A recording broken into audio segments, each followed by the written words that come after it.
ஒரு மாசத்துக்கு மேல ஆகுது, சுத்தமா தண்ணி வர்றது இல்ல. எவ்வளவு நாளைக்கு நாங்க தண்ணி டாக்டர் வர வச்சு தண்ணி வாங்கிப்போம். ஓட்டு போறதுக்கு மட்டும் எல்லாரும் வந்து நின்னாங்கல்ல, இதுக்கு வந்து தண்ணி இது பண்ண வந்திருக்கணுமா இல்லையா?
பண்ணிடம்பா கூட கிடையாது.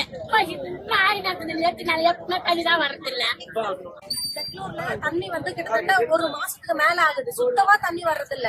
எவ்வளவு நாளைக்கு நாங்க தண்ணி டாக்டர் வர வச்சு தண்ணி வாங்கிப்போம். தண்ணி வாங்கி எவ்வளவு நாள் யூஸ் பண்ண முடியும்? குடிக்கிறதுக்கு தண்ணி கூட இல்லாம எவ்வளவு நாள் பணம் கொடுத்து வாங்குவோம். ஓட்டு போறதுக்கு மட்டும் எல்லாரும் வந்து நின்னாங்கல்ல, இதுக்கு வந்து தண்ணி இது பண்ண வந்திருக்கணுமா இல்லையா? ஓட்டு போறதுக்கு முன்னாடி கேட்டாக்கா நீங்க ஓட்டு போடுங்க, அதுக்கப்புறம் நாங்க தண்ணி வரா இல்லைன்னு பாப்போம் அப்படின்ற மாதிரி சொல்றாங்க. எவ்வளவு நாளைக்கு தான் தண்ணி இல்லாம இருக்கிறது? ஒரு குடிக்க துணி துவைக்க குடிக்க